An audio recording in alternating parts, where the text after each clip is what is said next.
Welcome into this special edition of On Texas Football. My name is Gerry Hamilton, joined by CJ Vogel. We never know. Bobby Burton may join us at some point. Obviously, we're coming to you live today. James Simon, four-star running back from Shreveport Calvary Baptist. He is set to announce his decision here in about 15, 20 minutes, give or take a few minutes. You know how these announcements go. Sometimes they're on time. Sometimes they run about 10 minutes later than normal. So James Simon, Shreveport Calvary Baptist, scheduled to announce his decision here coming up soon. So James Simon, the running back from Calvary Baptist, CJ, in Shreveport, we both had time. We spent time with him. You had him on this show, did a sit-down interview with him. What were kind of your takeaways from James Simon? Before that, it's Texas A&M, Notre Dame, Alabama, LSU on the peripheral. I think the recruiting industry would be surprised if it's not Texas, but that's why these kids have announcements. So, CJ, kind of, your thoughts from meeting him, talking with him, and I know we're going to get that huddle planned soon on James Simon. Yeah, he's a smart kid, Gerry. You know, we've both spoken to him a little bit outside of DKR. He was here most recently for the spring game. I got to sit down a little bit afterward and chat with him on a little one-on-one where you got to kind of break down a little bit about the person he is off the field, what he enjoys doing. And the kid loves football. Obviously, his dad, big-time football player, around the game of football growing up, no doubt about it. Of course, we're watching the huddle here, Gerry. He's a heck of a running back. He likes running in between the tackles. Great vision, great jump cut, great feet ability. You see it there.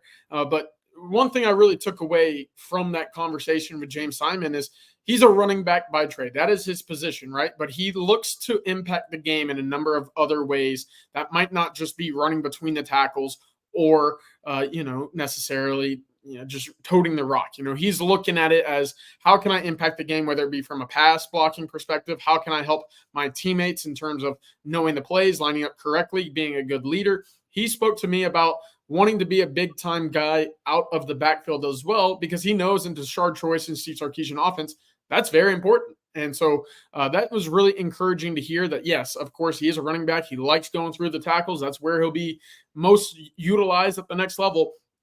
But he sees himself, kind of contributing in other facets of the game, which is certainly encouraging, knowing how versatile most of these Texas running backs have been in the past. Yeah, so I think the thing with James Simon, his strength as a running back, you're seeing it there. He's a between the tackles guy, good contact balance. He sees the cutback, which is always the key for me for these between the tackle runners that aren't going to win on sheer speed. They have to have tremendous vision and feel. And that backside peripheral vision is so key. And he's got that. He's got, like you said, he's a jump cut, skip cut guy, but he has a great feel for playing high to low, as he should. For those not familiar, John Simon, his father, was a tremendous running back at Louisiana Tech, played about 3-4 seasons in the NFL. He's been a college coach for over a decade now. Was once the athletic director at Dallas Roosevelt, and he started out as a position coach there, ended up being the AD head coach for a year and a half there at Roosevelt. So he's familiar with football in the state of Texas and Louisiana, speaking about John Simon. And obviously he has a great respect and is known to Tashard Choice for a while as well, with those guys both playing in the NFL and coming up through the college coaching ranks. James Simon, 1,600 yards rushing last year for Calvary Baptist. They were 14-0, won the state championship. In 3A, they beat Isidore Newman in the semis, and then they went on and beat a St. Charles Catholic team who's very good year in, year out in the state championship game. He had big games against Westgate out of New Iberia, where Derek Williams, Jabari Antoine, obviously those guys came out of there. They played Captain Shreve, who has a ton of speed in the Shreveport area. So they played a good schedule, Parkview as well out of Shreveport. So they played a good schedule. He's doing it against really good competition. The one thing about James is I put up a game-by-game stat look at him on ontexasfootball.com you can go to. So you can go take a look at that. They didn't give him a lot of carries for some of the regular season. Then when it came playoff time, his carries went up by about 2 or 3 times. I mean, there were some games and blowout games. He had 2 carries, 5 carries, whatever. He had a 300-yard, 23-carry, 300-yard playoff game.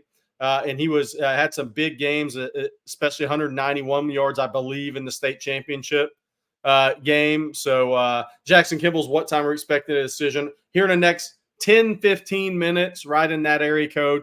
But James Simon also, as CJ said, put up some stats receiving. Let's also talk about this.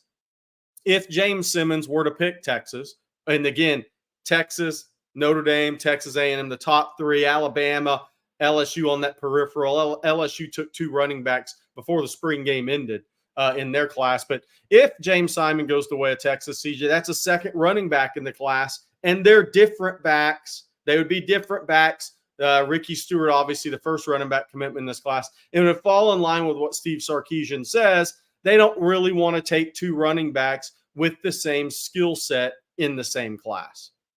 Yeah, I was actually talking to a Big 12 defensive player the other day, and who got to play Texas when they had Bijan and Roschon together. And, it was his big point to me was you just never knew what their strengths were going to be when they were both on the field, what they were capable of doing, because you had Bijan, who, when you hit him, it didn't feel like you ever hit him squarely. And then when you hit Roschon, it just felt like he ran through you. So they complement each other very well. And I think Texas, with the way that they've gone about Christian Clark, Jarrett Gibson, now Ricky Stewart, and potentially James Simon, it's looking like they're adding to that mix and match where they complement each other out of that running back room very well. Of course, again, with James Simon, I think what you get is a guy between the tackles that can carry about 220, 225 pounds and really start bulldozing folks once the game gets going. It's no secret, Gerry, that the Calvary Baptist coaching staff saw him in the playoffs and said, yeah, teams are going to be worn down by game 12, 13, 14 en route to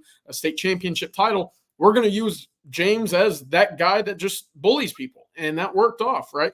The other thing I wanted to mention here is Texas has recruited tremendously when it comes to guys that have competed at the state championship level, have won state championship level games. Another one here, obviously, KJ Lacey in this class, already a state champion. We look back a few years ago, obviously all those Westlake kids, DeSoto, Duncanville, a lot of where Texas is getting these kids, and Jackson Christian already in the class as well, another state champion. That plays into when Texas goes into Alabama or they go up to Michigan, those nerves may not be as significant as they would have been had you not been on a stage similar to that. Obviously, playing in front of 100,000 people is not the same as, a state championship. But at that same point, that is the biggest game that they have played to in their life up to that point. So it does carry over a little bit in my eyes. And again, playing at a good program, you understand what it takes to sacrifice and to do what it takes to win on the field. That's exactly what kind of character James Simon is, as well as a talented football player as well. Yeah, and so again, resetting this, we're live, CJ Vogel, myself here at On Texas Football for the 12:35 announcement of James Simon, the 4-star running back out of Shreveport Calvary Baptist. That announcement's coming here. Again, Texas the favorite over Texas A&M and Notre Dame, but that's why these guys announce their decisions, obviously. Another reason this is an interesting recruitment for Texas is Texas, when Steve Sarkisian built this staff, when he first came to Texas from Alabama, he had really good South Louisiana connections on this staff and Louisiana as a whole, Pelican State connections. You had Terry Joseph, obviously, from the Marrero area, big in getting Wardell Mack last year. You had Bo Davis, obviously, who's recruited that area for years, played at LSU, from Mississippi, has recruited from Louisiana, Mississippi, Alabama for years. Then you had Brandon Harris on the staff in a recruiting support role, obviously from that Shreveport area, played at LSU. You had a couple others. Cortez Hankton's brother at the time was on that staff as well. Louisiana guy, a lot of ties. So Texas had a staff. That first staff was Steve Sarkisian brought in, was built to recruit in Louisiana with that move to the SEC coming. And what you've seen is Texas having a lot of success in Louisiana. I mean, especially looked at Jamon Tapp, who since transferred to Arizona State, but that was a good win at the time. 4-star edge player. Just look, you recruit talented players. Some of those guys are going to leave. And I think Jamon Tapp will have a big year at Arizona State, by the way. Yep. But you got Arch Manning. Once you throw him out, that's a different recruitment. Will Round a lot of Israel Newman. But Derek Williams was the big one for me out of New Iberia Westgate High. I mean, one of the top 3 safeties in the country that could have gone to Alabama, could have gone to LSU, could have gone to Miami. So Texas has had success in that I-10 area. And that's the toughest area to have success. And moving forward with Corey Raymond back in the fold at LSU, Jamari Antoine immediately commits to LSU. That area is going to be a little tougher with Frank Wilson and Corey Raymond working Baton Rouge, Lafayette, Baton Rouge, New Orleans. Then obviously you had Wardell Mack in the last class as well. But north on I-20 is an area where traditionally schools have more success. And James Simon is a I-20 guy at Shreveport. There's also Aiden Anding, the corner out of Ruston, up on I-20. Now, there's some pocket areas there, obviously. LSU is always going to be the number one school, right? I mean, West Monroe, Neville, all those schools. But guys are more likely to leave, the higher-ranked guys, more likely to leave from I-20 versus I-10. And I know it was Nick Saban at Alabama, but Cam Robinson, some of the guys he got off of I-20 were huge recruits. And Louisiana produces such that I-20 guys also can be under-recruited a little bit at times, and then they go off to a TCU or an Arkansas or somewhere like that in Missouri, and that being really good players. Look, if James Simon picks Texas, CJ, it'd be 3 straight years with 2 running back classes. And while we wait on this announcement, let's talk about the June 1st Elite Camp. Racine Guillory will be there, a 2026 running back committed to Texas. Obviously, there's going to be some other backs there in 26 and 27. If James Simon goes Texas way here in a matter of minutes, Tashard Choice is done in 25. He's focused on 26, and then some tremendous running backs in 27 that'll be the Elite Camp June 1st.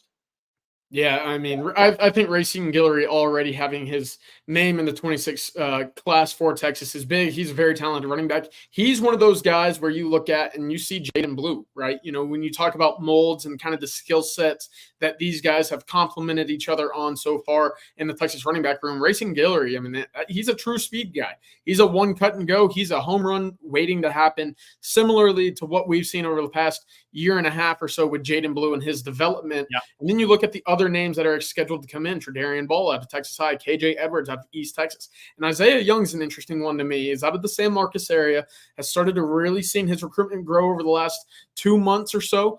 Maybe kind of is still a developmental piece right now that Texas is evaluating. But that 27 class, Gerry. Well, yeah. No, Jacoby Dixon, kid out of Brenham's a stud. Texas offered. I mean, he is really, really good. He's the next national recruit out of Brenham High.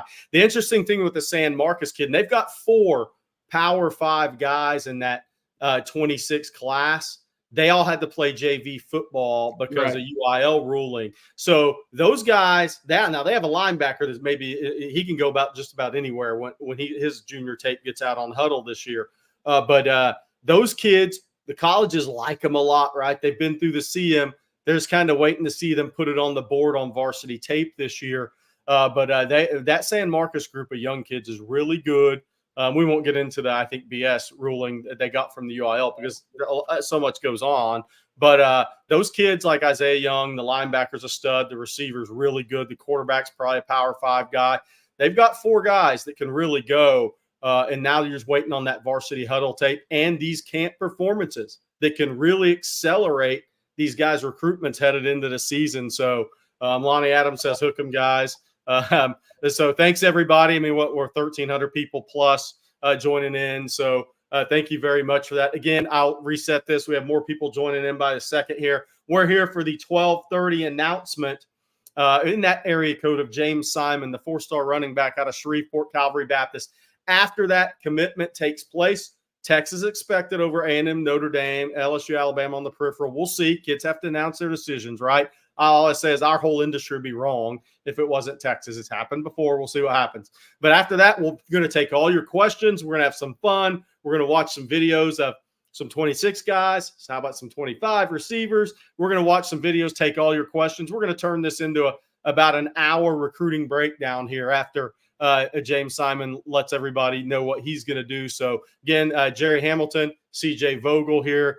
CJ, and again, as we wait on this announcement, I think June 1st is such a big day for Steve Sarkisian because the quarterback's coming to elite camp. Okay.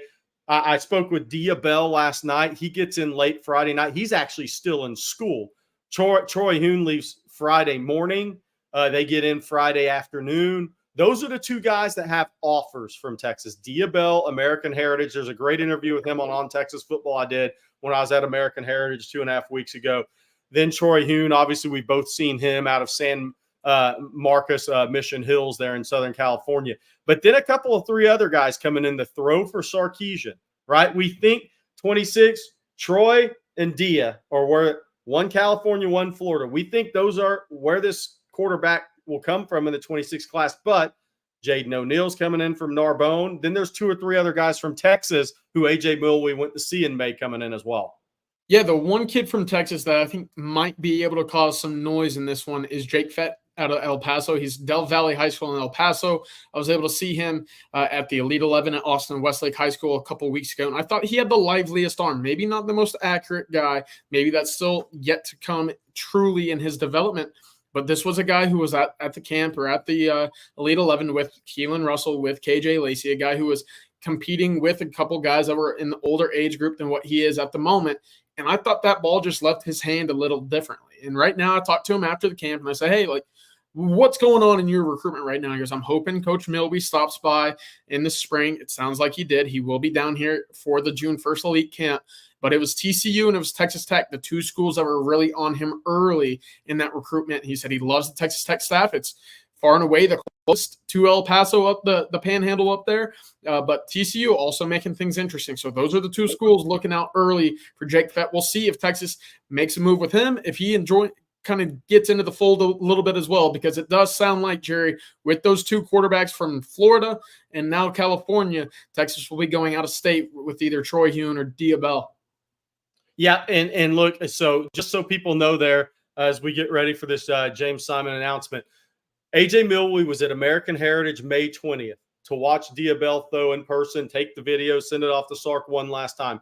On the 22nd, he was at Mission Hills High to watch Troy Huhn do the same thing. Then he went up to Narbonne to see Jaden O'Neal, who has about 20 offers, a talented 26 quarterback up in California as well. So A.J. Milwee took one final look at those guys in person in their high school setting, took the video, sent it off to Sark, and now those guys will come together here and perform in front of Steve Sarkisian and A.J. Milwee. And I think, look, I think it's as much as it is the talent and what they see on field. And look, these guys have offers, so you know they can make all the throws. You know that Sark and A.J. Milwee have done their homework, right? They know they're both fits at the University of Texas.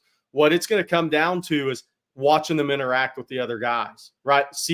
Watching them interact with maybe some Texas quarterbacks. All those pieces outside of the huddle tape, what they saw in the in-person evaluation, and talking to the high school coaches. I think that's what's going to be big.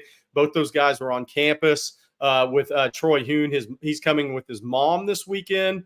Diabell is coming with his father, Rajah Bell, former NBA player who was here in March for that visit, as well as with his family and younger siblings. So everybody's coming in there Friday. It'll be interesting to see what happens. Again, to set this, I'm starring some of these questions like Adam DeLeon, the most underrated linebacker in the 26 class.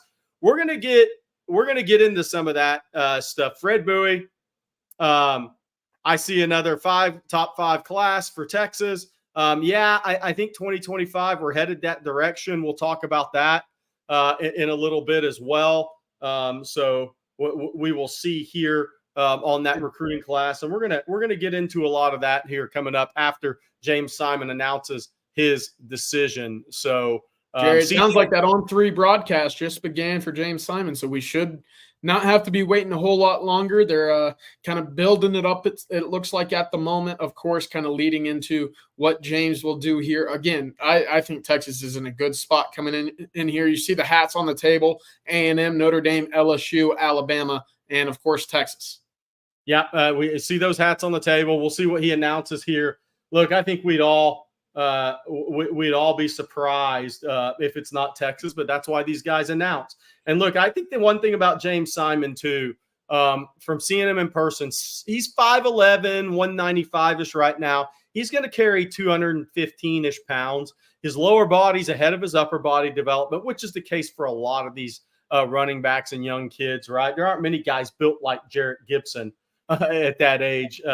by the way. So James Simon will add strength, weight to that frame, especially in his upper body. I think his dad's done a great job bringing in his development at the right speed. Obviously, his father played running back at Louisiana Tech and in the NFL, and coached the college level for more than a decade as we wait on James Simon's announcement here. Great kid, by the way, CJ. James Simon would be a culture fit at Texas. He's a winner. You talked about that. They won a state title last year. He's also a guy that he's just as happy catching the ball out of the backfield and scoring touchdowns as he is taking a handoff and scoring touchdowns. Now, he's really good between the tackles. He really understands when to drop his pads, that playing high to low, and sink those hips and create optimal power. He should be. His father's a coach, right? But James Simon, just a really talented all-around running back. He may not have the home run, strike up the band speed. He's a quicker than fast guy, but there's plenty of guys who are successful like that at the running back position.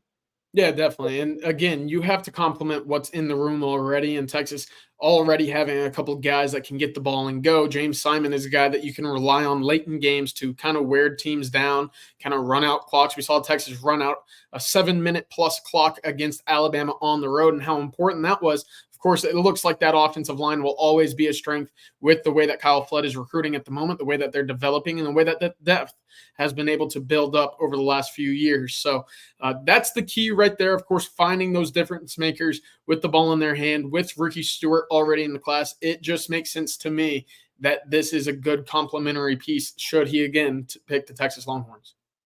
Yeah, no doubt about it. And we have some talk here about Jarrett Gibson's a popular subject here on our chat right now. We'll get into some of those running back class. AJJ Sports, if somehow he picks James Simons picks somebody other than Texas, what's the backup plan?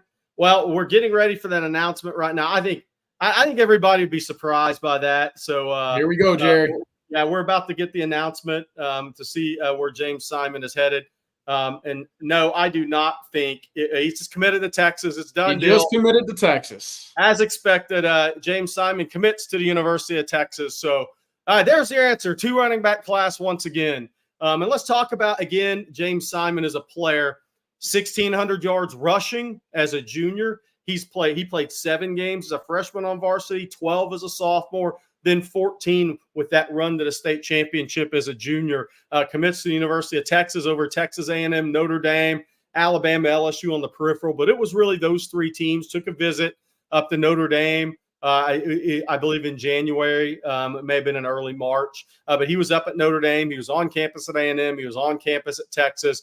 But look, this is one, CJ, where Tashard Choice, I think, was a huge difference maker. The relationship with the father, both those guys being former college NFL running backs, and John Simon, while running back is the most as instinctive as any position in football, there's still a developmental piece to it and maximizing a player. I think that was big. Tashard Choice, John Simon's relationship. Yeah, that's kind of been the recurring theme with any recruitment that you've seen with Tashard Choice involved, right? And now Texas is using Coach Choice in roles that go beyond just the running back position. Of course, when Texas was still looking for their coach at the defensive line, and before they settled on Kenny Baker, it was Coach Choice that was hitting the Florida trails. You know, he was out there meeting with not only KJ Lacey, but also Brandon Brown. He made the trip up to go see Michael Fasusi as well. He's a guy that just has a magnetizing personality, and it certainly pays off. He's basically, as you mentioned earlier, gone 6 for 7 with his top prospects over the last 3 cycles. And that's a very tough thing to do. Of course, it helps whenever you have a guy like Bijan and Roschon kind of being an ambassador for the position. But at the same time, you have to recruit against really talented schools that put together, big time running backs in the NFL. Alabama, Oklahoma's had a good run. LSU in this case as well.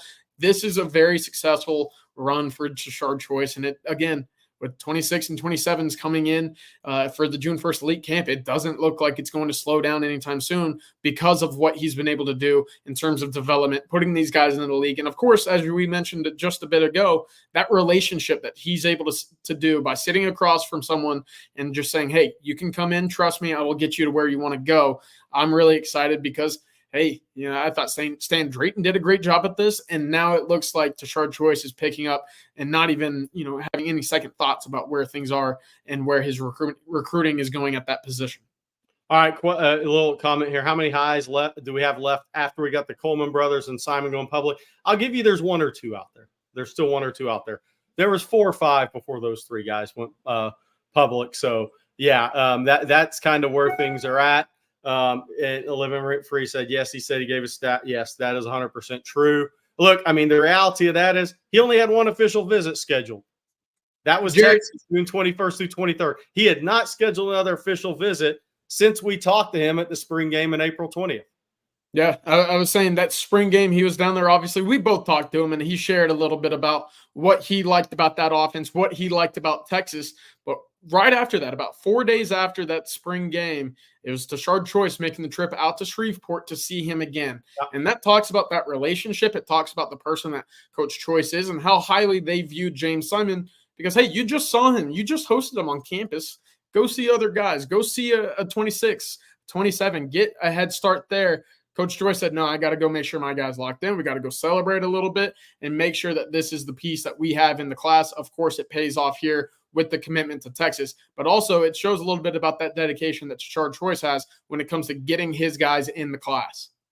Yeah, I mean, so again, James Simon, he's a downhill between the tackles runner.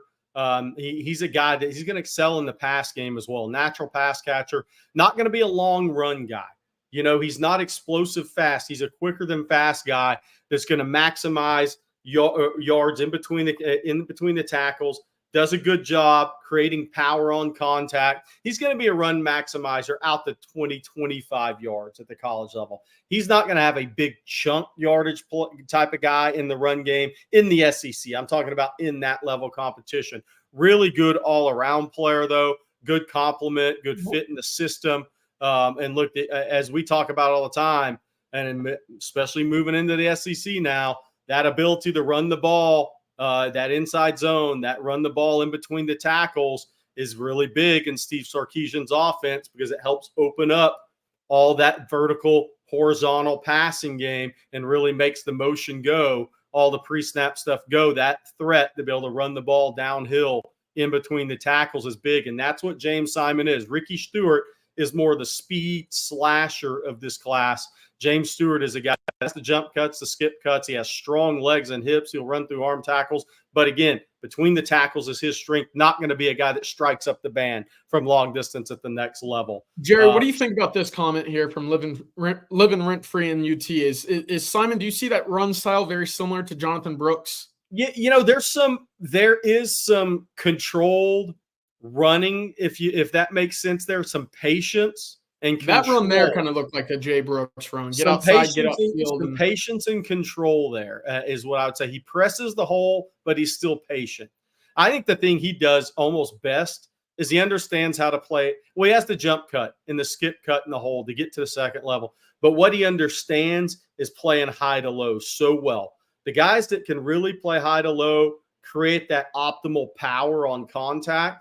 And if you watch, when he starts to drop those pads, he sinks those hips and he explodes up through a defender. Those guys are run maximizers and they're going to fall forward. So that's going to be his strength, I think, as a runner at the next level as he creeps up to 215, 220 pounds, which I think will be his ceiling. Yeah, funny enough, one of my high school coaches moved down to the Central Texas area, coaches at the 3A level, was able to play Jonathan Brooks twice when he was at Hallettsville. And so I went out to go see him one summer. Quick little story here. Told me Jonathan Brooks, this was before he took his first snap at Texas and was kind of receiving that hype behind Roschon and Bijan. And of course, who else was in that room at the moment. But he told me Jonathan Brooks in high school reminded me of Jonathan Gray out of Aledo, a Gatorade National Player of the Year, and Ronald Jones, who was at McKinney, ended up at USC, played for the Bucks a little bit as well. He said he's a mixture of the two of them. And that kind of hit home for me because I played against Ronald Jones in high school, and he only went for about 350 each year that we played him. So it makes a lot of sense now. I do see a little similarities. You mentioned kind of that patience as well, but when he sees a hole, he goes. And I think that there's good balance there. My thing with Jonathan Brooks that I've seen consistently with Roschon, with Bijan, and some of the running backs in this room already is they're taught so well, Gerry, to fall forward, to get those extra 2 to 3 yards after they're hit initially. I talked about it yesterday a little bit. Jonathan Brooks, he could get hit, very, very early on in his run, maybe a yard or two down the field, but because he's not, running straight up, he's kind of got that forward lean. That 1 to 2 yard run turns into 4 or 5 because of his ability to fall forward.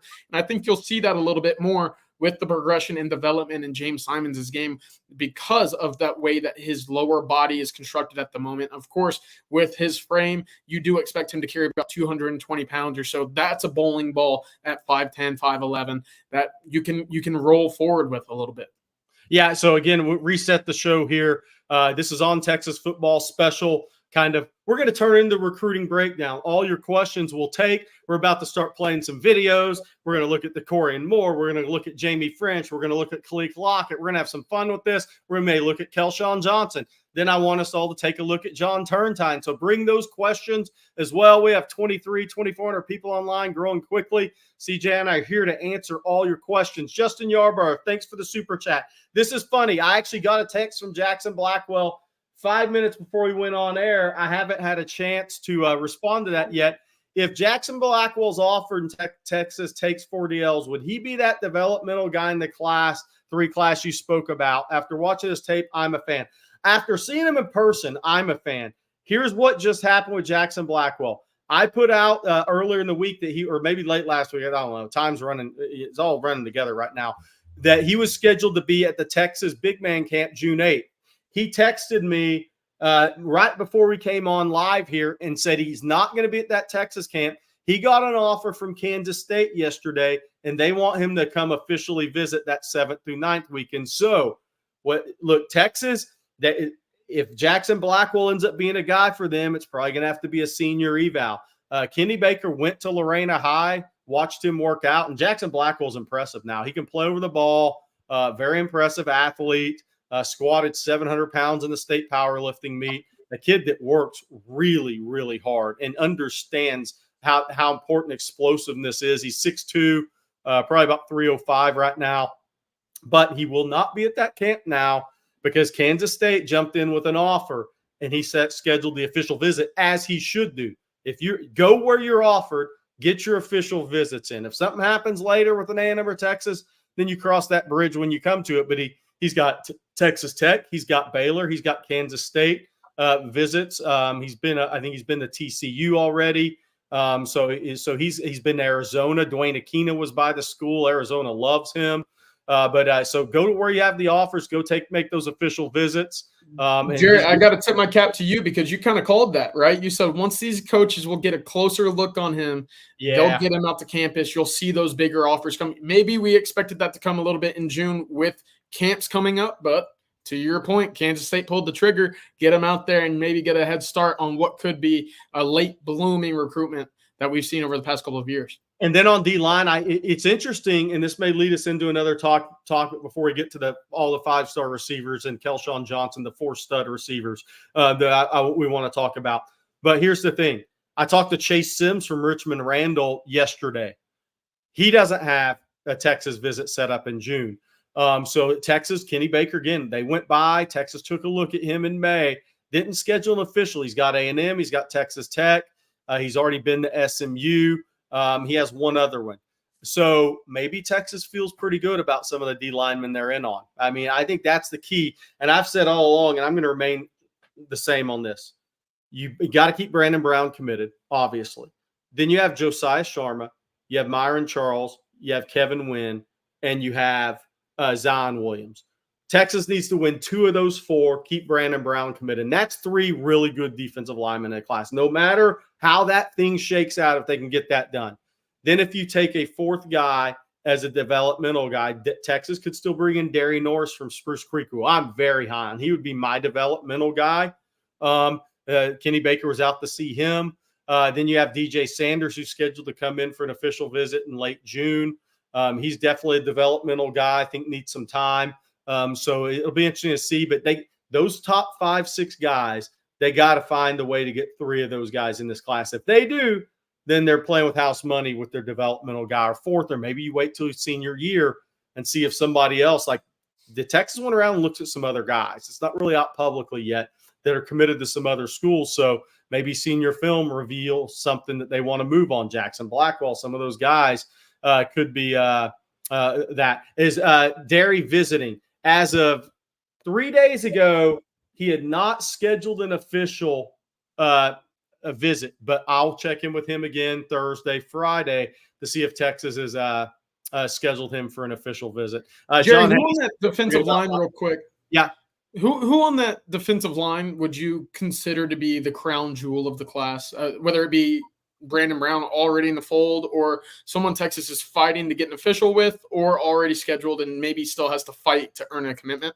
Yeah, it's a good question. So I think Brandon Brown is the jewel, and that doesn't mean he's absolutely going to be the best player. These guys have to stay healthy and go maximize their talent, right? But look, I mean, that means he committed when Bo Davis was here. Bo leaves for LSU. He's remained committed. USC tried to flip him. People around them stopped that from happening.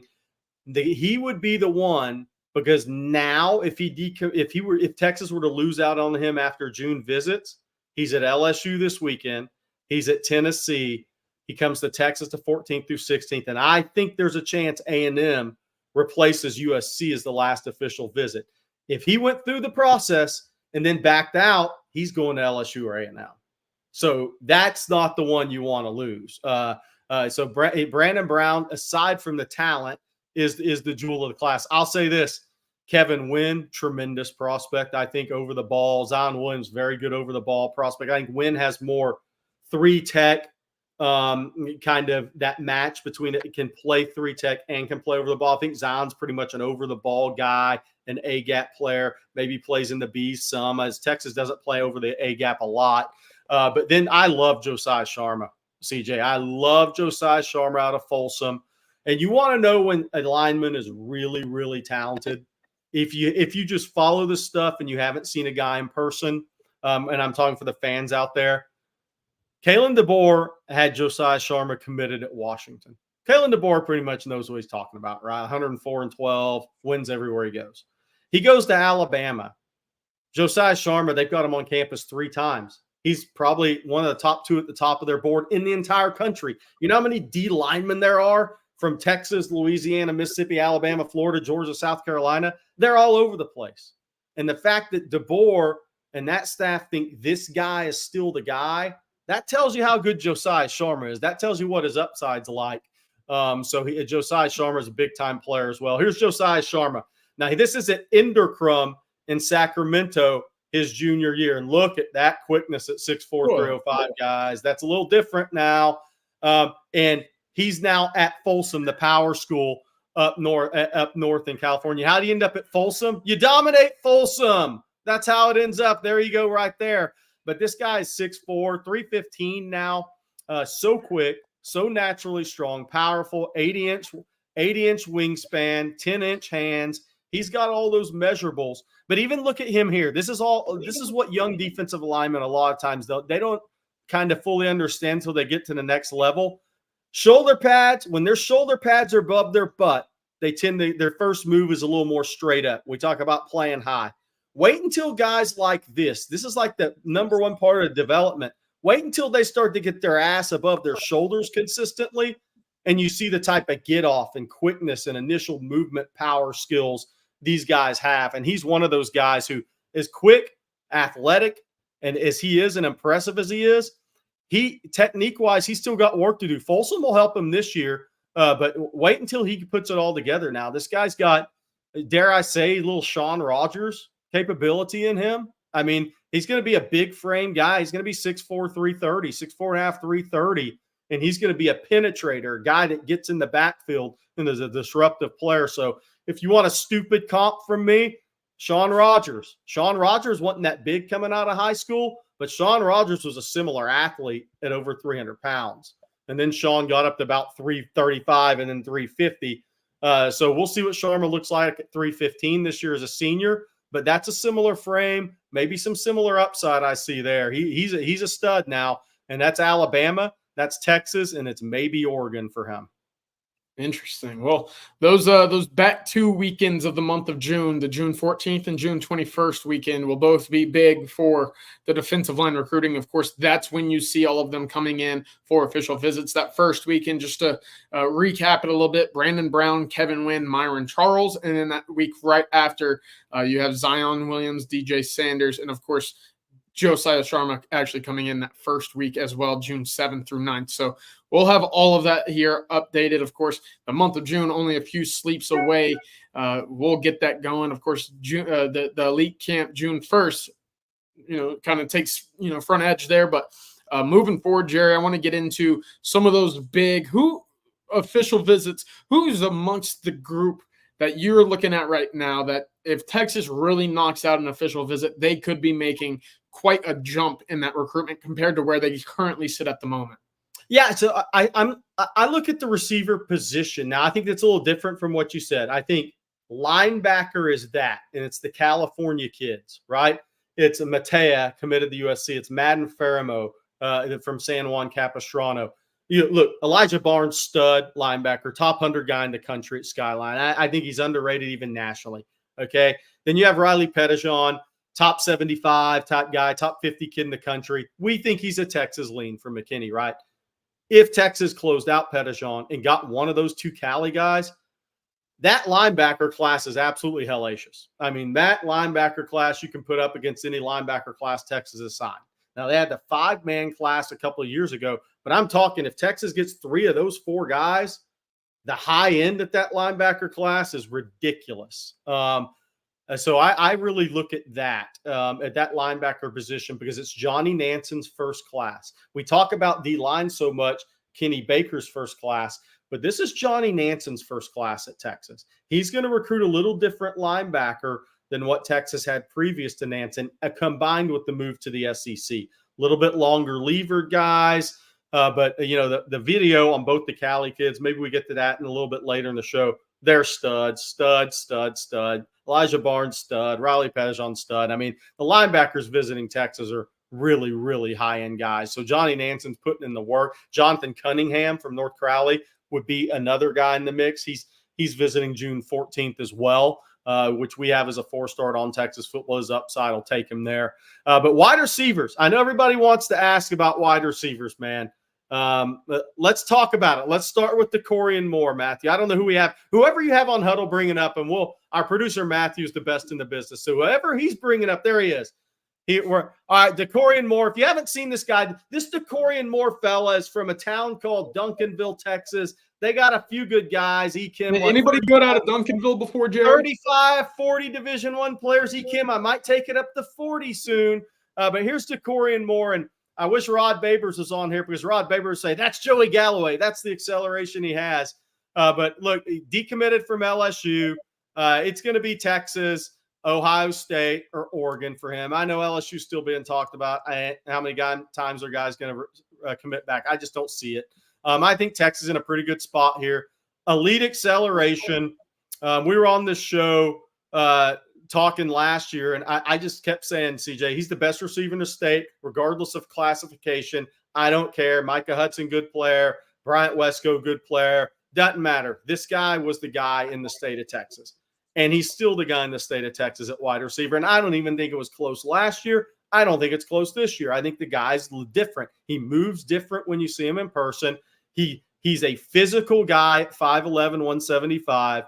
His acceleration is off the charts. He qualified for state in 4 track meets. The only reason he didn't qualify in 5 is because region 2 in the 100, 10.45 doesn't get you out of region. Although what would that have placed in state 5th? So it doesn't get you out of the region, but it's top 5 in 6A, or definitely top 6. So he's an elite guy. Look, he'll leave his feet and make plays too.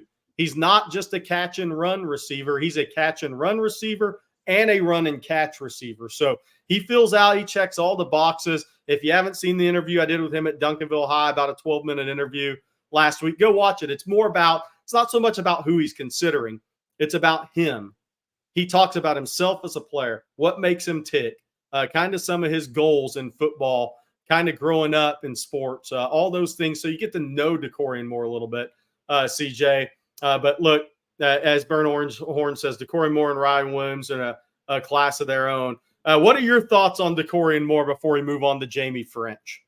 Yeah, I mean, he's as talented a wide receiver I've seen since I've started doing that. That only goes about 5 or 6 years, right? But we've seen some pretty talented kids, Evan Stewart, Garrett Wilson, obviously Jonte Cook, Micah Hudson. They're all kind of in that category for me. Decorian, I think, has as high a ceiling as anybody. And that's even with Garrett Wilson going, pick 12 or 19 or whatever it was to the Jets in the first round of that draft. I do think there is a very high upside here. And the thing that we've talked about is Sarkisian loves the speed on the outside. I don't know what Xavier Worthy would have ran. I don't know what he did run in the 100. I know it was very fast, but that's 10.55 his sophomore year in Fresno. He lost, or maybe it was his junior. He lost it last year to COVID in track. Already seeing a 10-3 by the name of Decorian Moore gives me all the reason to believe that he has as high a ceiling as anybody that we've seen come through the doors at Texas, should he again end up in Austin. But that was the difference maker for me when I evaluated all these guys is his tremendous body control. We've seen that with a couple guys, but that speed and that acceleration that you've mentioned earlier, Gerry, it just stands out. And again, I have a hard time looking at some of this tape as someone who loves the game of football and not understanding how you don't always have a safety over the top of them, right? I mean, I understand Duncanville is a number of really talented guys. We just talked about potentially 40 guys on that roster could go D1, but no one's going to hurt you the way that Decorian Moore could hurt you. That was an underneath crossing route that he just took 60 yards untouched. That shouldn't be the case, but that speaks to the burst that he has and kind of the talent that he possesses.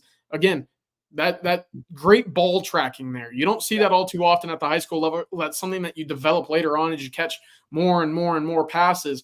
But just understanding where the ball is coming in, when to accelerate, when to go get the football, it comes second nature to him. And there's a reason why he got 5 stars by his name. The other thing with him is look at who he's playing. This is Cedar Hill, DeSoto, Waxahachie. I mean, it's the District of Doom, right? Dallas Skyline. I mean, there's 60 Division I players in that district. I mean, and we talked about with the Coleman triplets when they committed to Texas, who they go up against and who they play against. Oh, and by the way, y'all can start bringing the comments about the quarterback. He's really good too at Duncanville. They may be a three-peat state champion and send Reginald Samples off in the retirement after this year. I'm not saying he's retiring. I just would if I was him and I wanted again. All right, the next receiver up, we're going to talk about, and we're going to get to all your questions. Keep bringing the questions, guys. We have 3,000 people watching this right now live. Jamie French. Jamie French is so interesting to me because when you watch Jamie French, the first thing you got to notice when you watch Decorian Moore, then you watch Jamie French is here's the difference a lot of times between Texas and then the state of Florida public schools. Look at because sometimes these Florida guys might not look as fast on tape as some of these other guys. Why is that? Here comes the tape from Jamie French. Look at how many of their games are played on grass. This is the one thing that I've really learned in this business the last decade and a half when I was doing this nationally and I lived in Florida. There's a lot more games. There's some sport turf games. I'm not saying all of them. But these guys play on grass fields more. Every school doesn't have the sport turf fields in the state of Florida. And so that speed can be deceptive with these guys sometimes. Look at that field. Who would look really, really fast on that football field? If you look like a really good athlete and you look really fast on that field, you're fast. I mean, look Gerry, at the field. I would look faster than I am right now because everybody else would be much slower, right? Exactly. Tag fields. That's not a field that you're going to look fast on a Friday night if you just casually go to the game and watch him. So, look, there's your games at Florida A&M, right? You play games on the sport turf, especially as you go deeper in the playoffs. Mandarin lost in the state championship game last year. They won it, I guess, 2018 when Carson Beck, the Georgia quarterback, was there. But you just look at Jamie French and what he is after seeing him in person. There you see the grass field again that he was playing on. Here's what you see in person with Jamie French is he has a frame that's really just starting to develop. He's got the 78, 79-inch wingspan. He's got 10-inch hands. There again, how would you like to cut on that field all the time? So, look, he has the frame. But he was 6 foot and about 170 pounds a year and a half ago, he said. He's now almost 6'2", and closing in on 180. He has a frame very similar to A.D. Mitchell. He's going to be a guy that carries 200, 205 pounds long term with that frame.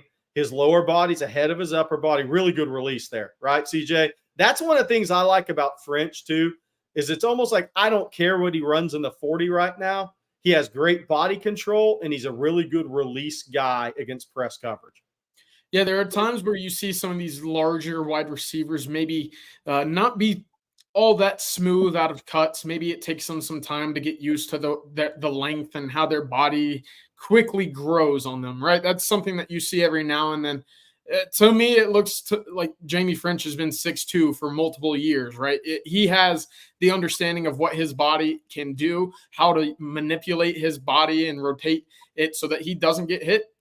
That's one of the things I've noticed here. When he does get contacted and defenders are able to bring him down, very rarely do you see him get very hard despite having a big area to hit. And here's some of that breakaway speed that we mentioned. But I liked that kind of idea of an A.D. Mitchell. Again, A.D. Mitchell to me didn't look like a 4.3 guy at any point during his time at Texas. We knew that he was a talented guy, but 4.33, 4.34, whatever it was, maybe a bit surprising to most people in that fold. I actually like this kind of, where was it? Reminds me of Ryan Wingo.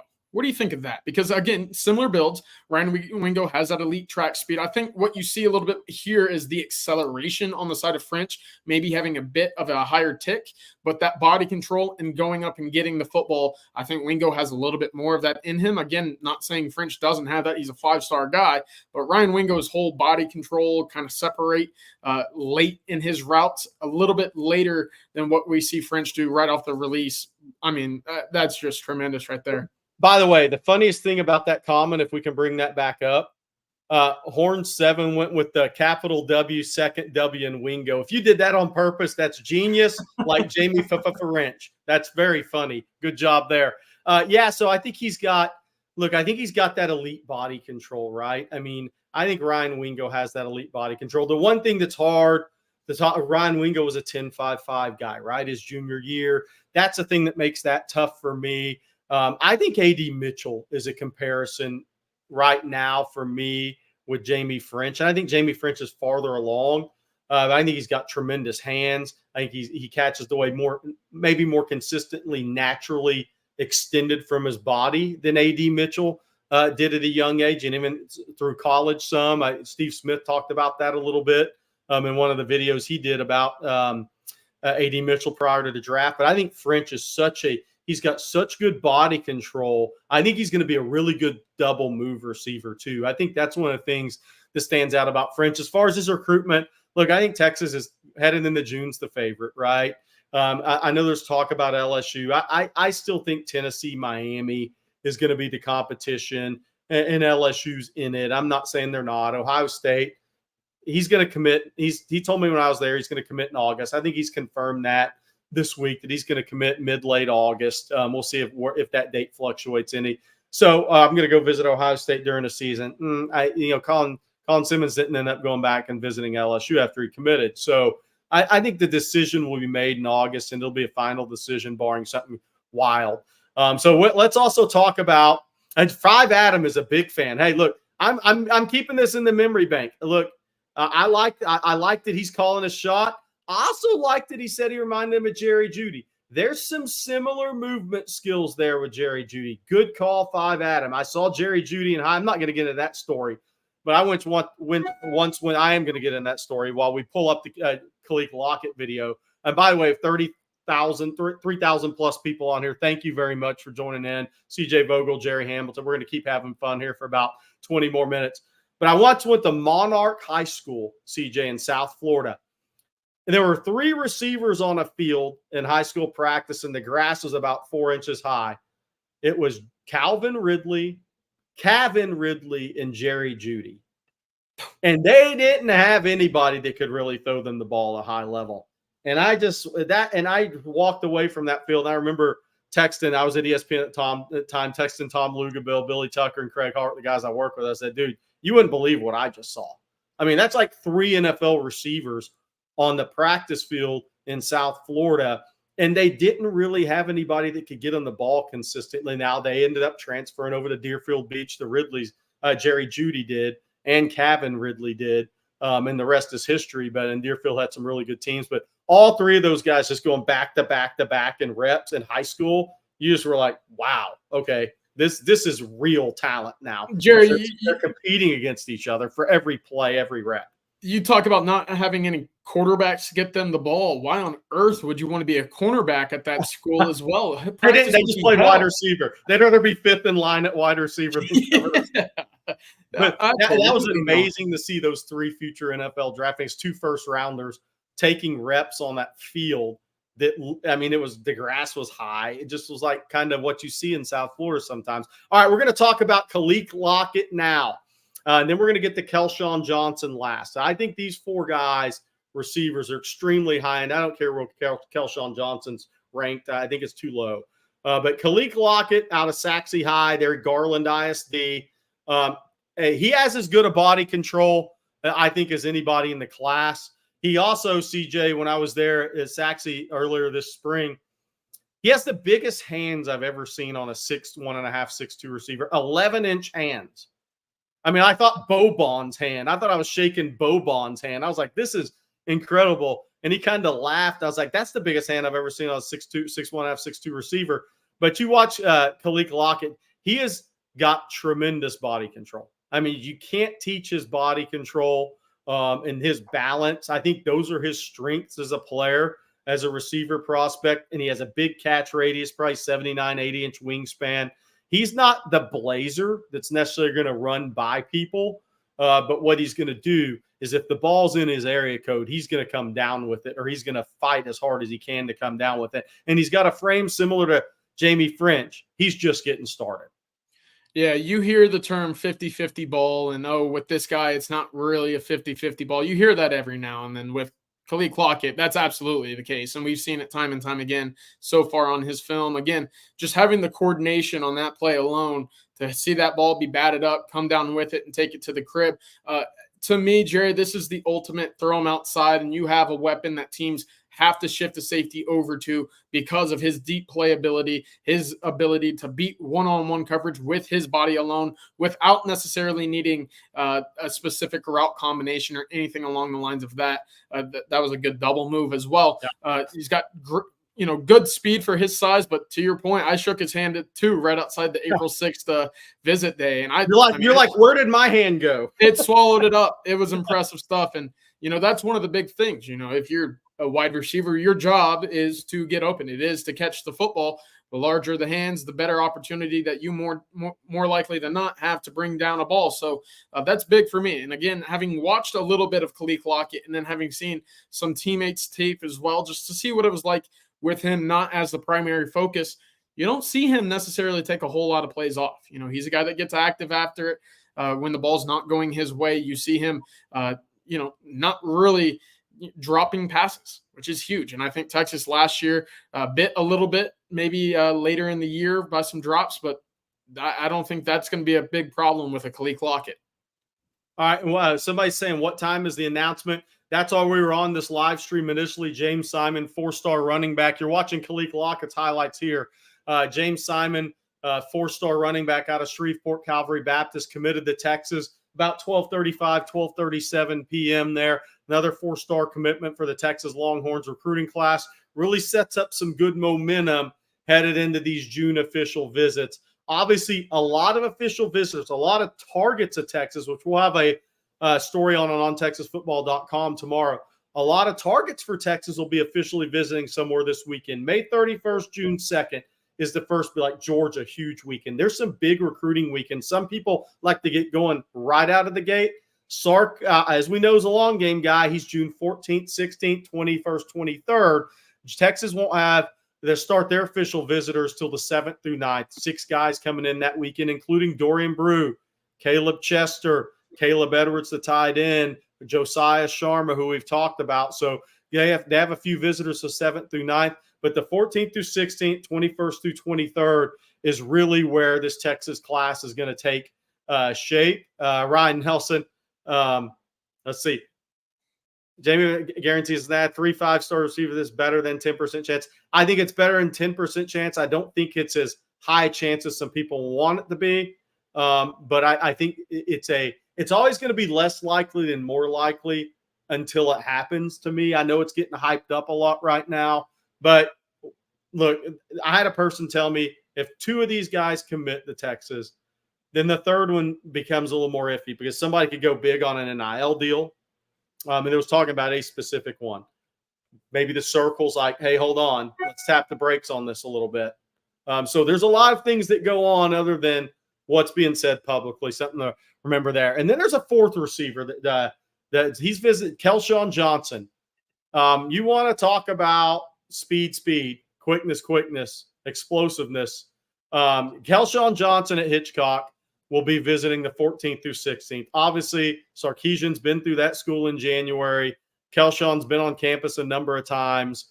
You look, he's a guy that similar, and I'm not saying he's like the Corey Moore, but they have similar speed in that if Kelshawn trained for track, he'd run 10.3, 10.35. He's that fast of a kid upside-wise.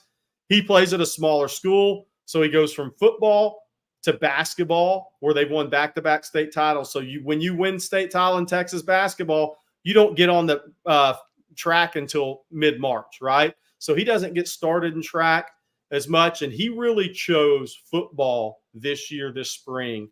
He knew how important football was for his future. He actually skipped the regional track meet to make a visit to Texas so his mom, sister could all take in Texas. So again, Chris Jackson was by the school in May. Kellan Johnson's got USC last weekend in June, Texas the 14th through 16th. Texas A&M's trying to get him on campus the 7th through 9th. Right now, he's got Texas Tech, where his quarterback and friend Lloyd Jones is committed. He goes to Arkansas this weekend. So Kellan Johnson, look, a lot of speed there. There's a Big 12 receivers coach that was by Hitchcock 2 days before I was that said, poor man's, he didn't even say that, kind of reminded him of Xavier Worthy. I'm not saying that. There's a Big 12 receivers coach that said that. That's a tall thing to say on a YouTube channel. I'm not saying that. I'm saying what a Big 12 coach said. But again, big-time athlete, one of the faster kids. He'll go make a play on the ball. Tough kid, small-town kid, Hitchcock in Galveston County. Tough kids. Those are tough kids. Plays multiple sports. Has no idea how good he can be yet. So Texas has 4, I think, tremendous options at wide receiver. Marcus Harris from Mater Dei, really good player as well. But when you talk about some guys with elite speed, elite athleticism in different ways, then Kellan Johnson's one of those guys too that's an elite athlete. And he's going to, if he goes to Texas, hey, great for Texas. If he goes to USC, really good for USC too. I mean, this kid, A&M may get him. Another big-time receiver in this class. A lot of depth, a lot of tough choices. Yeah, and yes, Burn Orange Horn, Kelshawn's a Texas lean. We'll see who Sark pushes for coming up. What stands out to me with Kellan, Gerry, is, I don't want to call it raw because it's not, and he's an elite track kid. You see the speed, but there's still some movement that can be tightened up. And that ceiling that we're seeing right now in high school, although very, very high already, can go even higher with that fine-tuning, right? What kind of athlete he is at the moment, and what he could be is something that he doesn't even know could be, a potential untapped at the moment. I think that there's movement that could be cleaned up. That running form, I think, is already pretty solid when you're running, a mid 10.5, mid 10.4, whatever it might be. But that football, from a football perspective, the routes can be cleaned up. His breaks can certainly be looked at and kind of touched on a little bit as well, which only raises the ceiling. And again, we're talking about it because we've talked about Kellan the entire cycle for the most part, right? We know what kind of football player he is. The ratings might not indicate it, but at that same point, when you get 100% into the mode of football and you start working with the trainer every day and you understand what it's like to set up a break to go the other direction, and kind of what we see with guys when they work out with Margin Hooks and the Dante Cooks, the Evan Stewarts of the world. Those guys have been doing it for multiple years. I don't think Kellan Johnson has really even come close to understanding the nuances of route running. This is all just off of athletic ability, and there's a lot of it. But when you get him with a wide receiver specialist or a Chris Jackson or someone in the Texas, department, and able to fine tune some of these route running abilities, you're going to see a whole new level that he probably doesn't even know exists at the moment. And these guys this is what's fun about watching four guys back to back like this. And DeCorian Moore plays on the best team. Keelan Russell, a big-time elite quarterback. DeCorian Moore, you see everything he does. Then you go to Jamie French. Half his games are on grass. Half his games are on sport turf. And really the sport turf games are later in the season playoffs.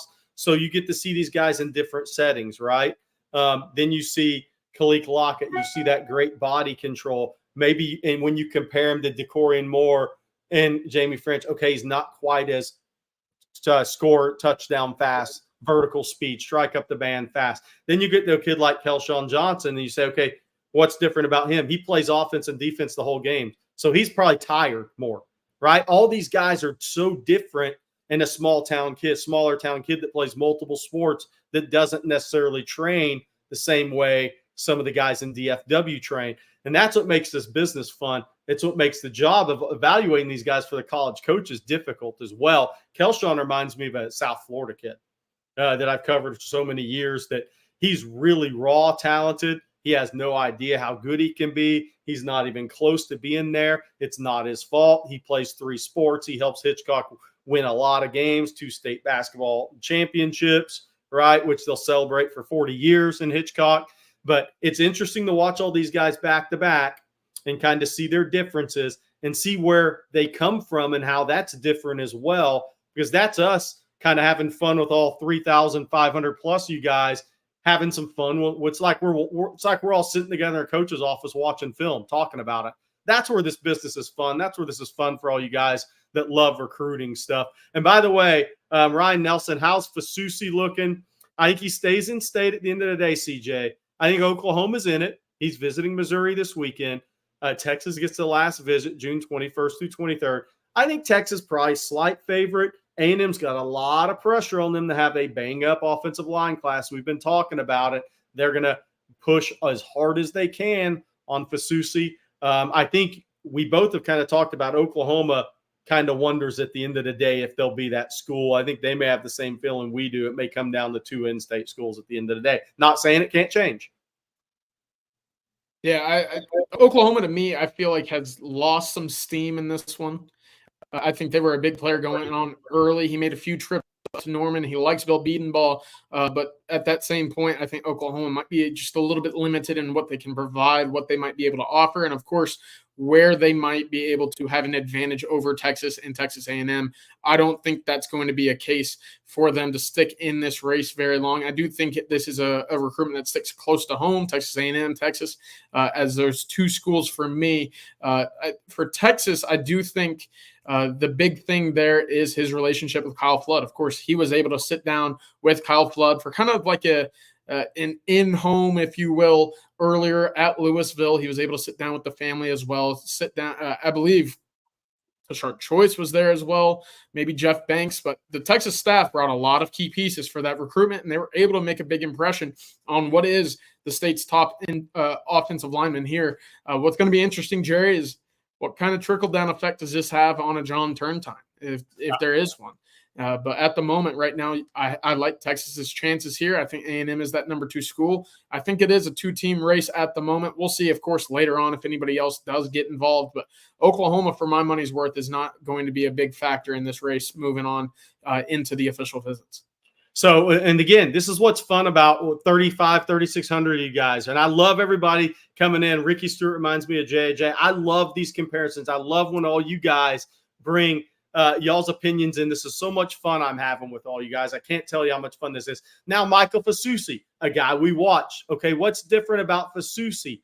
This is you're watching his junior tape. 3 years playing football. Came to the States when he was 12. Obviously, he grew up playing soccer. He got to football. What did he like about football? He could hit somebody in the mouth, and it's not against the law. I mean, he's not going to get arrested. He's not going to get in trouble. But again, he's a raw football prospect in a lot of ways because he just hasn't played a lot. So what you see with some of these tackles when they're young in the game, and he works with Donald Hawkins, a former Texas NFL offensive lineman who does a great job training offensive linemen in the DFW area. What he's working on with Fasusi and a lot of young offensive linemen, and when they're young, as players do this, they tend to bend at the waist too much. That's something they're working on. What happens when you bend at the waist? You're toast. You're not going to be balanced. You're going to be launching yourself forward. You're going to be lunging, and you're toast. Fasusi's so good, you get away with it at the high school level. But that's one of the things Donald Hawkins is working on him with, is not bending at the waist quite as much. That's something some young offensive linemen that are young and new to the game tend to do, because when you're 6'5", you play against smaller guys. How are you going to get to those guys? You're naturally going to bend at the waist to reach those guys. At the college level, you're dead if you do that. So that's some of the things that you work on with this guy. So as talented and as highly ranked as Fasusi is, he's not even close to where he's going to be in 3 years because he hasn't played that much football. So that's one of the great things about Fasusi that the colleges love. They love his height, 6'5", 302, 80-inch wingspan, 10-inch hands, the aggression he plays with. He works with Donald Hawkins. He wants to be really good. He wants to make football his future, to take care of him and his family. But then you say, wow, this guy can get a lot better than what we see now. So that's the great thing about Fasusi, is as talented he is, he's not close to where he can be in 3 or 4 years. Soccer background, sign me up for a tackle, Gerry. Good footwork, can move, they're mobile, they're agile. And hey, if he wants to hit somebody and stay in the game, football's the right sport. Otherwise, you might be reaching to the pocket for a yellow or a red card. There you go. So that's really encouraging. And of course, we've seen Kyle Flood have soccer backgrounds for tackles before, and that ended up doing pretty well with Christian Jones just this past year, getting drafted in the 5th round to the Cardinals. Now what we're going to do is we're going to have some fun. We're going to bring up John Turntine next, the 2026 offensive lineman from North Crowley. He told On Texas Football, so we got about 6, 7, 8 minutes left with you guys. We're going to answer more questions. This is the Longhorn live stream. We were here, CJ Vogel, myself, for the commitment announcement of James Simon, the 4-star running back out of Calvary Baptist who went to Texas. Now we're going to bring up John Turntine. Now this is where, again, this stuff gets fun. What do? We watch 4 receivers in a row who are all really talented guys. Now we've watched the top offensive tackle in the state in the 25 class. And now here's John Turntine, the top 26 offensive tackle in the class from North Crowley. I think Turntine is an absolute stud. I mean, an absolute stud. This is his sophomore tape. This is when he was probably 6'4", 280. You see the 80-inch wingspan. You see that explosiveness off the ball. He's skinny ankles, guys, for a big, tall kid. Watched him work out at North Crowley a few weeks ago. He's up for valedictorian of his class. Super smart guy, probably a pre-med guy. His dad was an all-Mountain West defensive lineman under Gerry Patterson at TCU. But what you love about Turntine, look at how he bends. Look at his ankle flexion. Look at the arm length. Look at his body quickness. That's against Colin Simmons, by the way. They got smoked because Duncanville has what, Ekim? 35, 40 Division I players and a bunch of future NFL players. But you just look at Turntine. You can't coach that initial quickness, that reactive quickness, that body quickness. Some of the things Laramie Tunzel. This is how Laramie Tunzel looked to me when I was part of ESPN Under Armour way back in the day at camps. I mean, this is what Tunzel looked like as a young player. And I'm not saying Turntine will end up being that good. These kids have to go do it. But John Turntine is a stud. Christopher Weatherford's asking, does he have interest in Texas? Absolutely. He'll be at Texas Elite Camp Saturday, June 1st. That'll be his 3rd trip to Texas since being offered. So John Turntine, one of the best 2026 prospects in the country. Hey, producer Matthew, I want to do something special here for everybody before we get out of here. Can you find Jackson Cantwell's sophomore video? He's at Nixa, Missouri. He's the top 20. He's one of the top 26 linemen in the country. Him and John Turntine, I think, are going to be the top 2 offensive tackles in the country. I want to bring this up because Texas is showing some interest in Jackson Cantwell. And if this is the first time you've seen this guy, he's a bad dude. That's all I'm going to say. CJ, I don't know if you've watched him yet. Cantwell, I hope it's your first look so I can see how you react to this. But yes, Burn Orange Horn. Texas was on turn time very early. Oklahoma was first to that party. Texas got there pretty quick. All right, this is Jackson Cantwell, okay? You want to talk about a bad dude playing offensive line? This is a sophomore up in Missouri. And what's so high-end about Jackson Cantwell, both of his parents were Olympian shot putters. I mean, that's just wrong. You could get arrested for that right there. But he threw the shot put 74.9 3 weeks ago. 6'7", 300 pounds. He's thrown the discus up to 195 this year as a sophomore. Yes, this is absolutely true, by the way. Matthew's the best producer going. But look at this guy, Jackson Cantwell. CJ, I know you've exchanged messages with him. He's talking about getting to Texas in June. His father went to Missouri. We'll see how much of a realistic shot it is. But this guy's a big-time guy playing offensive line at a young age that may break national records in the shot put in high school. Michael Carter's had that record a long time. But when you hit 75 feet essentially as a sophomore, you're going to have a chance. Yeah, he told me he does not yet have anything planned to get down to Texas, but that he would love to come see the campus, come meet with Coach Flood. Of course, when you're a top 5 national prospect at the moment, you're going to have every coach in the country wanting you to come visit. But he did mention Texas as a school that he would like to get down to at some point this summer. And I think Texas, despite using those last weekends in the month of June to be focused on official visitors, they would absolutely take a visit from Jackson Cantwell should he be looking to come check out the campus. The bend, Gerry, at 6'8", 6'7", you can't teach that. You either have it or you don't. And to move that well is pretty impressive at this age already. Again, this is he's got multiple years of development still before you see his entire, ceiling. The athleticism is just tremendous. The bend, he's got some feistiness in him, Gerry, too. No, he does. He has no choice, right? I think with the parents both being Olympians. The mom threw the shot at SMU, coached at Missouri for a little while. Father obviously threw the shot at Missouri, was in the Olympics. I think he was a bronze medalist. But to throw the shot 74.9 and the discus 195 as a sophomore, that's like next level explosiveness at 6'7", 300 pounds. You don't see that very often. So this guy, there he is playing on Missouri's field. If I meet like Drinkwitz, I make him play all their games there. But Nixie, where he's from, is closer to Branson than anywhere. For those, Gerry, we just saw a 45-yard chase down tackle from a kid that's 6'8". Yep, that's remarkable. No, he's big time. He's big time. Again, we have 3,700 plus people on this live stream. We're going to shut it down here in a couple of minutes, guys. But we've been sitting here listening to this idiot and that smart guy, CJ Vogel. We talked about James Simon, 4-star running back commit to the University of Texas from Shreveport Calvary Baptist. We've had some fun watching all some of those top receivers in the country in 2025 or top targets for Texas. Just watch some offensive line guys back to back. That's kind of what makes this fun for me. We like to bring that to you guys sometime is when you turn on the huddle, you watch one guy, hey, he's a pretty good player. All right, you turn on the huddle and watch 4 top-ranked receivers in a row. You can start to differentiate their strength and their weaknesses. Hey, this guy plays on more grass than the other guy does. This guy may be a little quicker initially than the other guy is. Then we watch the offensive lineman, the same. John Turntine, absolute stud. Michael Fasusi, great kid. Huge high ceiling for him. CJ, anything in closing for you on Wednesday? Obviously, we got Longhorn live stream tonight as well. But anything closing for you on James Simon and kind of what's coming up? Yeah, I mean, of course, I think Texas is starting that run that we've seen over the last few years in terms of what's to come in the months of June.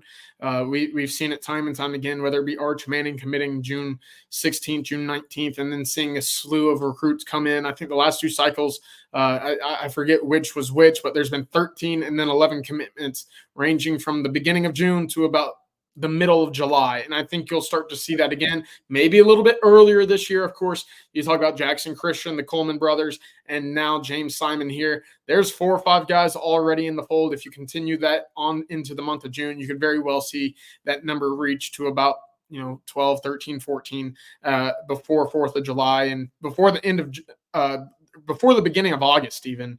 This class should be doubled in numbers by now. I think they're sitting at 9 commitments at the moment. 20 is not all the way out of reach. But again, just kind of getting an idea of what this class and what this staff likes to do, besides dancing, obviously. But they like getting this class filled out early. That way they can go into the football season and really just be focused on the ball at play, have this class locked up. And I think that they're going to be right in another position to do just that later on as this official visit season gets going. And boy, am I excited for it. Yeah, and by the way, that coach choice videos, that's what happens when you wrap up recruiting and like before June visits every year, right? I mean, you have so much fun on Twitter, but Coach Choice, he's 6 of 7 in his guys. He's targeted running back in the last 3 classes. So congrats to Tashard Choice once again. It's hard to get 2 running backs in a class every year.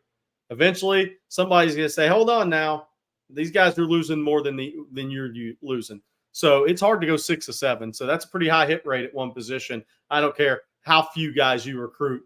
Great relationship builder with parents as much as kids. And I think that was huge in James Simon's recruitment, for that relationship with the mom and then with the father, John Simon, who was a former Louisiana Tech running back, briefly in the NFL and the college coach for over a decade. My closing thought is this. June 1st, Elite Camp, CJ, you hit on it. Diabell flies in from Fort Lauderdale. He's at American Heritage, one of the 226 offers. He flies in Friday night with Raja Bella's father, sounds familiar, former NBA player, his mother, siblings. Troy Hoon comes in Friday morning, he leaves California Friday morning. His mom's making the trip with him. Both these guys converging on Austin from the West Coast and the East Coast. They kind of competed out a little bit Saturday at the Elite Camp. Then there's other quarterbacks that are going to be there. Those are the 2 offers. Jaden O'Neal from Narbonne, California. Grant Smith from Grand Oaks and the new school up in the Spring area, very talented kid. Jake Fett from El Paso, live arm. Both those guys have Power 5 offers from in the state of Texas. So there's going to be some high-level throwers and passers at the Texas Elite Camp June 1st. I don't think it'll be much longer after June 1st till we get the answer on who the 26 quarterback is going to be in this class. I'm going to leave people with that. I think it's going to be fun to follow. The quarterback talent is going to be extremely elite on campus for the Elite Camp, as it should be. And why is that important? KJ Lacey committed Elite Camp a year ago on June 3rd. I believe that date was last year. So for CJ Vogel, I'm Gerry Hamilton. Producer Matt's always the best. Thank you for the almost 3,800 people that were on here at various times. Thanks for your continued support. I think we're at 48,400 subscribers. We're not far from 50. We'll see 50K in June. We'll see 100K in about a year.